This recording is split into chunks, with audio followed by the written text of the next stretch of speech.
देख रहे TV 24 network और मैं हूं आपके साथ आकांक्षा यादव। बिहार में बीजेपी सीएम नीतीश कुमार को क्या साइडलाइन करने की कोशिश कर रही है?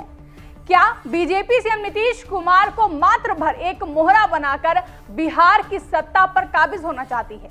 ये सवाल इसलिए उठ रहे हैं क्योंकि बिहार में बीजेपी नेताओं की ओर से लगातार ऐसे बयान सामने आ रहे हैं जो कि सीएम नीतीश कुमार के लिए चिंता का सबब बना हुआ है।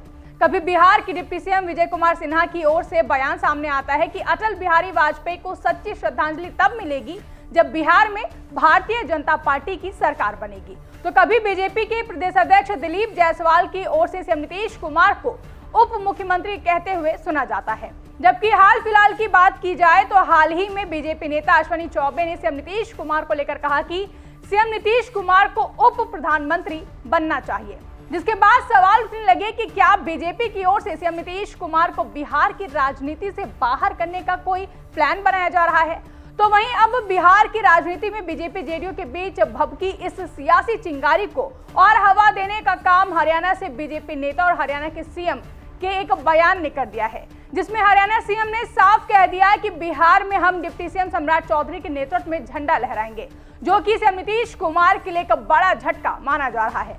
दरअसल बिहार में इस साल के आखिरी महीनों में विधानसभा चुनाव होने की संभावना है। ऐसे में राजनीतिक दलों ने अपनी अपनी बिसात बिछानी शुरू कर दी है।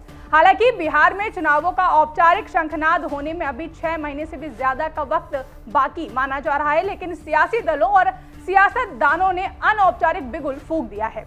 राज्य में चुनावी बिसात पर शय और मात के खेल के लिए बीजेपी के नेतृत्व वाला गठबंधन एनडीए और आरजेडी की लीडरशिप वाला महागठबंधन पूरी तरह से तैयार है। जहां दोनों ही गठबंधनों की बात करें तो कहीं सीएम पद को लेकर तनातनी चल रही है तो कहीं सीट बंटवारे को लेकर मामला गरमाया हुआ है। लेकिन इसी बीच पिछले 20 सालों से बिहार को बतौर मुख्यमंत्री संभालने वाले सीएम नीतीश कुमार पर ही खतरा मंडराते हुए देखा जा रहा है। एक और जहां विपक्ष पहले से ही सीएम नीतीश कुमार की मानसिक स्थिति पर सवाल उठाते हुए सीएम नीतीश कुमार को थका हुआ सीएम बता रहा है, तो वहीं अब अपनी सीएम पद की कुर्सी को बचाने के लिए जो नीतीश कुमार महागठबंधन से एनडीए में शामिल हुए थे, वही एनडीए अब नीतीश कुमार को पूरी तरह से बिहार की राजनीति से बाहर करने की रणनीति बनाता हुआ देखा जा रहा है। और कहा जा रहा है कि एनडीए का नेतृत्व करने वाली भारतीय जनता पार्टी अब सीएम नीतीश कुमार को साइडलाइन करते हुए खुद बिहार की सत्ता पर काबिज होना चाहती है। और ये संकेत लगातार बीजेपी के कई वरिष्ठ नेताओं की ओर से उनके बयानों के जरिए मिलते देखे जा रहे हैं। इसी बीच अब बिहार चुनाव को लेकर हरियाणा के सीएम नायब सिंह सैनी ने गुरुग्राम में एक बड़ा बयान दे दिया है, जिसमें हरियाणा के सीएम नायब सिंह सैनी ने कहा कि बिहार चुनाव में एनडीए का नेतृत्व बिहार के डिप्टी सीएम सम्राट चौधरी करेंगे और उनके नेतृत्व में जीत भी हासिल करेंगे। बता दें कि नई दिल्ली से सटे गुरुग्राम में महात्मा ज्योतिबा फूले की जयंती के मौके पर ऑल इंडिया सैनिक सेवा समाज कार्यक्रम का आयोजन किया गया था। इस कार्यक्रम में बिहार के डिप्टी सीएम सम्राट चौधरी के साथ ही हरियाणा के सीएम नायब सिंह सैनी भी पहुंचे थे। इस दौरान उन्होंने कहा कि हरियाणा के बाद अब बिहार की बारी है, ये विजय की पताका रुकनी नहीं चाहिए, ये विजय का झंडा बिहार के अंदर भी फहराया जाएगा और हमारे सम्राट चौधरी के नेतृत्व में विजय का झंडा फहराया जाएगा। बता दें कि सीएम नायब सिंह सैनी का ये बयान ऐसे समय में सामने आया है जब केंद्रीय गृह मंत्री अमित शाह कह चुके हैं कि सीएम नीतीश कुमार के नेतृत्व में एनडीए आगामी बिहार विधानसभा चुनाव लड़ेगा। वहीं हरियाणा सीएम नायब सिंह सैनी के इस बयान के बाद बिहार में एनडीए के अंदर भी बड़ी रार छिड़ती हुई देखी जा रही है।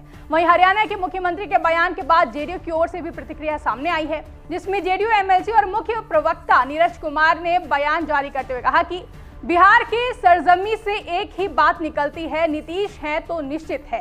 केंद्रीय गृह मंत्री अमित शाह ने सार्वजनिक तौर पर यह कह दिया है कि अगला चुनाव नीतीश जी के नेतृत्व में ही लड़ेंगे। सम्राट चौधरी भी कई बार कह चुके हैं कि इस बार भी नीतीश कुमार यानी एनडीए इस बार भी बिहार चुनाव में नीतीश कुमार के नेतृत्व में ही चुनाव लड़ेगा। एनडीए के 5 घटक दलों ने इसको लेकर सहमति भी दे दी है। साथ ही जेडीयू प्रवक्ता नीरज कुमार ने नारा दिया कि 2025 से 30 फिर से नीतीश। जबकि जेडीयू के राष्ट्रीय प्रवक्ता राजीव रंजन ने हरियाणा सीएम के बयान पर कहा कि बिहार में एनडीए की सरकार बड़े बहुमत से बनेगी, इसकी अगुवाई नीतीश कुमार करेंगे, वो मुख्यमंत्री हैं और मुख्यमंत्री रहेंगे। ये ताजा बयान अमित शाह जी का है, जो उन्होंने टीवी न्यूज चैनल को दिए इंटरव्यू में कहा है। साथ ही इस दौरान जेडीयू प्रवक्ता ने कहा कि ज्योतिबा फूले की जयंती के मौके पर सैनी समाज के कार्यक्रम में हरियाणा के मुख्यमंत्री ने बयान दिया है। इसमें सीएम सैनी ने कहा है कि जिस तरह से हरियाणा में आपके सहयोग से बीजेपी की सरकार बनी है, इसी तरह बीजेपी बिहार में भी सम्राट चौधरी के नेतृत्व में ये विजय रथ जारी रहेगा। वहीं जेडीयू प्रवक्ता राजीव रंजन ने पूछा कि इसमें कहां ऐसी कोई बात है जो उन्होंने कही कि सम्राट चौधरी बिहार के अगले मुख्यमंत्री होंगे। दरअसल ऐसी भ्रांतियां जानबूझकर फैलाई जाती हैं जो बेहद शर्मनाक हैं। एक और जहां हरियाणा सीएम नायब सिंह सैनी के बयान के बाद जेडीयू की ओर से कहा गया कि सीएम नीतीश कुमार के ही नेतृत्व में आगामी चुनाव लड़ा जाएगा, तो वहीं अब सीएम नायब सिंह सैनी के बयान पर विपक्ष की ओर से भी प्रतिक्रिया सामने आई है और बिहार की मुख्य विपक्षी पार्टी आरजेडी ने बीजेपी का सीक्रेट प्लान लीक होने की बात कही है।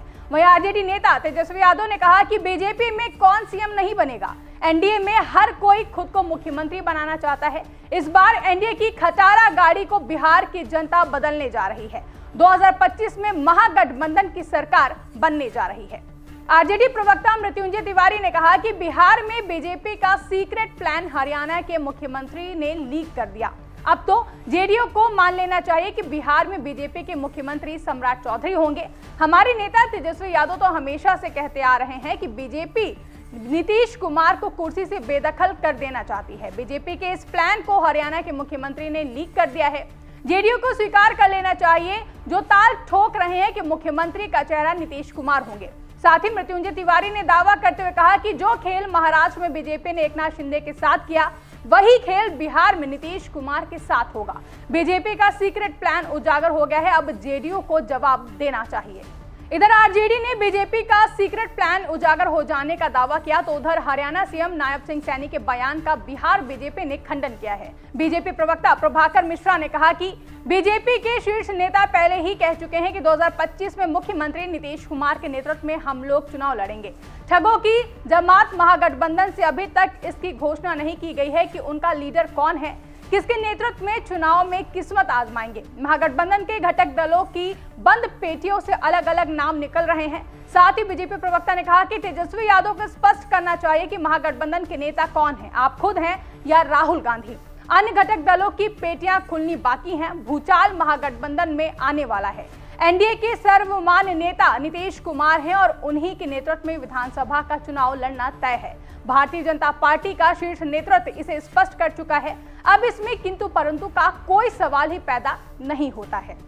बहरहाल बीजेपी की ओर से भले ही कहा जा रहा है कि चुनाव सीएम नीतीश कुमार के नेतृत्व में ही लड़ा जाएगा, लेकिन कहते हैं ना कि धुआं तभी उठता है जब कहीं आग लगी होती है। क्योंकि बिहार विधानसभा चुनाव से पहले जिस तरह से लगातार बीजेपी नेताओं की ओर से सीएम पद और नेतृत्व को लेकर बयान सामने आ रहे हैं, वो भी बार बार वो सिर्फ एक संयोग या गलती नहीं हो सकते। यानी कि बिहार एनडीए में कहीं ना कहीं अनबन तो है और शायद यही अनबन सीएम नीतीश कुमार के लिए आगामी विधानसभा चुनाव में बड़ी टेंशन भी बन सकती है। लेकिन सवाल अब यही है कि क्या बिहार में बीजेपी अब सीएम नीतीश कुमार को सीएम की गद्दी तक उनको नहीं पहुंचाना चाहती, उन्हें रोकना चाहती है, और क्या सीएम नीतीश कुमार को सीएम की गद्दी तक पहुंचने के लिए सिर्फ एक सीढ़ी के तौर पर बीजेपी उन्हें इस्तेमाल कर रही है, और क्या बिहार का अगला मुख्यमंत्री सीएम नीतीश कुमार नहीं बल्कि बीजेपी का होगा? आपको क्या लगता है? कमेंट करके हमें जरूर बताएं। साथ ही ऐसी तमाम बड़ी खबरों के लिए आप बने रहे टीवी 24 नेटवर्क के साथ।